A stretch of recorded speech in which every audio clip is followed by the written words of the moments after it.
তারেক রহমান স্যারের স্লোগান সবার আগে বাংলাদেশ।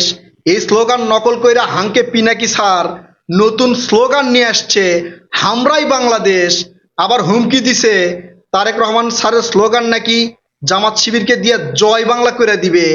পিনাকি স্যার, আপনার হামরাই বাংলাদেশ এই স্লোগান চোর ডাকাত দুর্নীতিবাজদের পক্ষে যাবে, এমনকি আপনার এই স্লোগান স্বৈরাচারীর স্লোগান হবে। এই ভিডিওতে তার প্রমাণ দিয়ে আপনার স্লোগানে আগে জয় বাংলা করে দিব। যারা এই স্লোগান দিবার যাবে তারা 100 বার চিন্তা করবি যে এই স্লোগান দেওয়া যাবে কিনা, হামরাই বাংলাদেশ এটা বলা যাবে কিনা। আবার দুই একজন যদি ভুল করে বলেও জনগণ কিন্তু তাদের ধ্যাতানি দিবে। তাই সাবধান, আগে আপনার এই স্লোগানটা জয় বাংলা করে দিই, তারপরে দেখি তারেক রহমান স্যারের স্লোগান টিকে নাকি আপনার স্লোগান টিকে। হ্যাঁ, এটা জানতে হলে আগে আমাদের দেখতে হবে তারেক রহমান স্যার যে বক্তব্য দিয়েছে বা যে স্লোগানটা নিয়ে আসছে সবার আগে বাংলাদেশ, এইরকম স্লোগান বিশ্বের কোন কোন প্রভাবশালী এবং জনপ্রিয় শীর্ষ রাজনৈতিক নেতারা ব্যবহার করছে সেটা আগে দেখা লাগবে। পিনাকি স্যার, আপনি তো ফ্রান্সে থাকেন, তাই ফ্রান্স দিয়েই শুরু করি।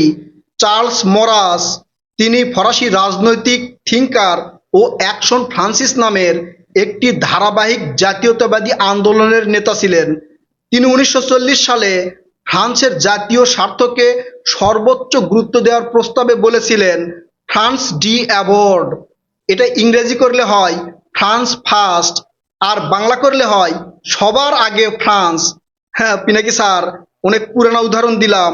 এই যে সাম্প্রতি ম্যারিয়ন ম্যারেশাল লেপেন, তিনি রাজনৈতিক বক্তব্য দিতে গিয়ে বলছেন যে ফ্রান্স ফার্স্ট, তার মানে সবার আগে ফ্রান্স। বুঝতে পারছেন? এরপর যুক্তরাষ্ট্রের প্রেসিডেন্ট উইলসন 1915-16 সালের দিকে বিশ্বযুদ্ধের সময় আমেরিকার নিরপেক্ষতা নীতি তুলে ধরতে গিয়ে তিনি বলছিলেন আমেরিকা ফার্স্ট, যার বাংলা করলে হয় সবার আগে আমেরিকা। তাছাড়াও সেনেটর ওয়ারেন জি হার্ডিং, তিনি তার বক্তৃতায় বলেছিলেন আমেরিকা ফার্স্ট, যার বাংলা করলে হয় সবার আগে আমেরিকা।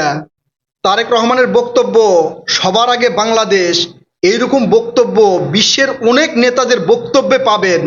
কিন্তু হামরাই আমেরিকা, হামরাই ফ্রান্স, হামরাই সিঙ্গাপুর, এইরকম কয়েকটা বক্তব্য আপনি প্রমাণ সহ একটু দেখাই দিয়েন। আপনার ভিউয়ার্সেরা তো বহু খুশি হয়ে গেছিল, তারা করছিল হামরাই বাংলাদেশ মানে হামরাই দেশের মালিক। হামরাই দেশের মালিক, মালিকে যে এই কথা বলে না যে আমি মালিক, তার প্রমাণটাও দিব। আগে আপনার হামরাই বাংলাদেশ এই স্লোগান, এই ন্যারেটিভটা জয় বাংলা করে দেই, কয়েকটা উদাহরণ দেই, তাহলে একদম ক্লিয়ার হয়ে যাবেন হামরাই বাংলাদেশ এই কথা বলা যাবে না। ঠিক আছে, ধরেন একটা এলাকায় বৃহৎ একটা প্রজেক্ট করতে হবে, উদাহরণ দেই, মনে করেন বিদ্যুৎ প্রকল্প করতে হবে। সেই জায়গায় অনেকজনার ঘর বাড়ি আছে, বসত বাড়ি আছে, তারা সেখানে অনেক দিন থেকে বসবাস করে। এখন সারা বাংলাদেশের বৃহৎ একটা স্বার্থ যে সেখানে যদি বিদ্যুৎ প্রকল্প করা হয় বা বিদ্যুৎ কেন্দ্র স্থাপন করা হয়, তাহলে বাংলাদেশের বিভিন্ন জায়গায় বিদ্যুৎ ছড়িয়ে পড়বে, সব বাংলাদেশের উপকার হবে।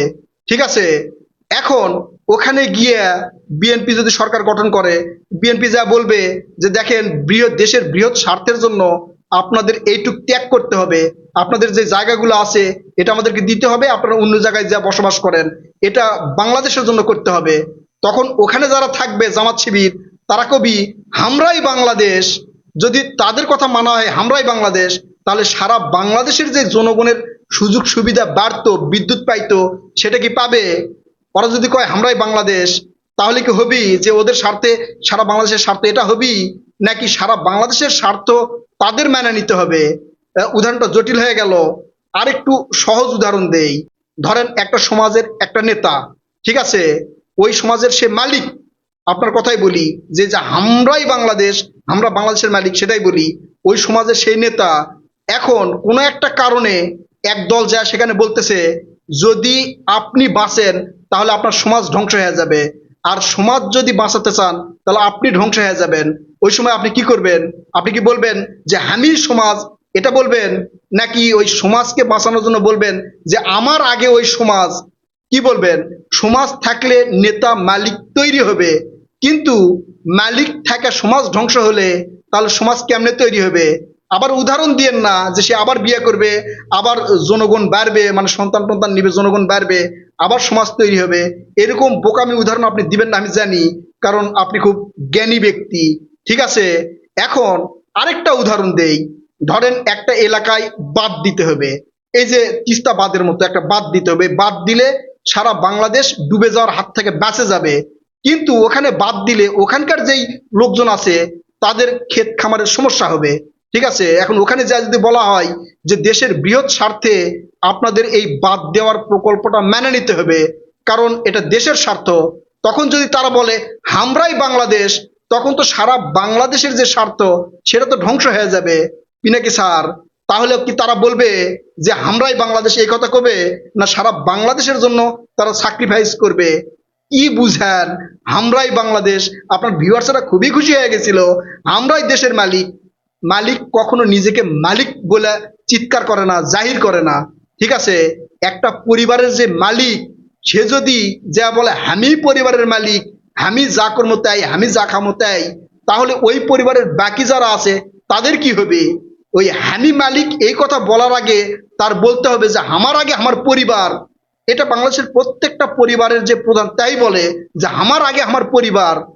আবার যদি মারাত্মক একটা উদাহরণ দেই, ধরেন কোনো জায়গায় পানি পথে একটা পরিবার যাচ্ছে, ঠিক আছে, সেটা ডুবে যাওয়ার সম্ভাবনা আছে। এখন ওই পরিবারের মালিক যায়, তাকে যদি বাঁচায় তাহলে পরিবার ধ্বংস হবে। আবার পরিবারকে বাঁচালে মালিককে বাঁচানো সম্ভব হবে না। যদি এরকম পরিস্থিতি হয় তাহলে মালিক কি করবে? মালিক বলবে আমি না, আমার আগে আমার পরিবার। বুঝতে পারছেন এখন? আবার আপনার যেই হামারাই বাংলাদেশ এই স্লোগানটা যদি দেওয়া হয়, ধরেন একদল হচ্ছে দুর্নীতিবাজ, তারা তাদের স্বার্থের জন্য দেশের একটা বৃহৎ স্বার্থ অন্য দেশের হাতে তুলে দিবি। ঠিক আছে, এখন যদি তাদের বলা হয় যে তোরা দেশের বৃহৎ স্বার্থ আরেকজনের হাতে তুলে দিচ্ছিস কে তোদের স্বার্থের জন্য, তখন বলবে আমাদের স্বার্থ মানেই তো সারা বাংলাদেশের স্বার্থ, আমরাই তো বাংলাদেশ। তার মানে আপনার স্লোগানটা ওই দুর্নীতিবাজদের কাছে চলে যাবে, তাদের স্লোগান হবে। এবং স্বৈরাচার এসে আপনার স্লোগানটা ব্যবহার করবে, স্বৈরাশাসক, তারা কবে যে আমরাই বাংলাদেশ। ধরেন জামাত শিবির ক্ষমতায় গেল, ওরা যা করবে তাই। ঠিক আছে, ধরেন নিজেদের স্বার্থের জন্য দেশ অন্য দেশের কাছে বেচাও দিবে। এখন জনগণ যদি বলে আপনারা এটা করতেছেন কে, তখন তারা কবে আমরাই বাংলাদেশ। ঠিক আছে, মানে আমরা যা করবো তাই, আমরাই তো বাংলাদেশ, আমরা দেশের মালিক। তাই ওই তারেক রহমানের সবার আগে বাংলাদেশ এটা জয় বাংলা করবার গেলে আপনার যে এই আমরাই বাংলাদেশ, এটা কিন্তু জয় বাংলা আগেই হবে। তো জামাত শিবির আমার মনে হয় না যে আমার এই ভিডিও যারা দেখবে তারা কখনো কবে যে আমরাই বাংলাদেশ। এত বড় ভুল জামাত শিবির করবে না পিনাকি স্যার, বুঝতে পারছেন? তো এই আপনার আমরাই বাংলাদেশ এটা জয় বাংলা করে দিলাম, আরো ভালোভাবে জয় বাংলা করে দিবার পারনুনি। আমার যদি আপনার মতো টাকা থাকলো নি, এডিটর থাকলো নি, কম্পিউটার থাকলো নি, ঠিক আছে, ভালো করে এডিট কইরা কইরা একবারে হিসাব নিকাশ কইরা আপনারে বুঝাই দিতে পারতাম।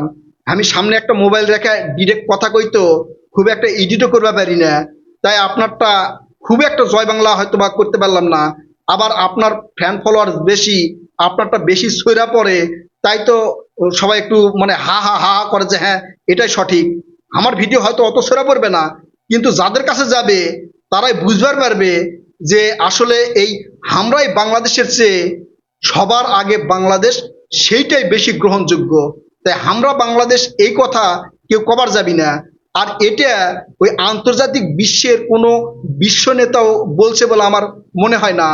এখন আপনি আবার কবেন যে আমরা অন্যজনক নকল কর্মকে, এই বোকামি উত্তর হয়তো বা আপনি দিবেন না, কারণ এই কথা যখন কবেন যে আমরা তাকে নকল কর্মকে, এটা বললে পরবর্তী এপিসোডে আপনার সেটারও জয় বাংলা করে দেওয়া হবে।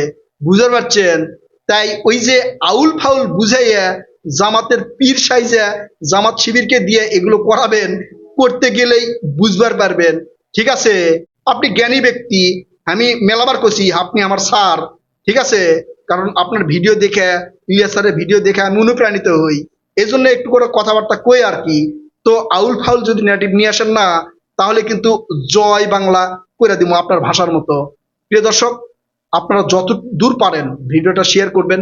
আমি চাই আমার পিনাকি স্যারও যেন ভিডিওটা দেখে, তাদের ফলোয়ার্সেরা যারা খুশি হয়ে গেছিল যে আমরাই বাংলাদেশ, আমরাই দেশের মালিক, তাদের কাছেও একটু এটা দিয়েন।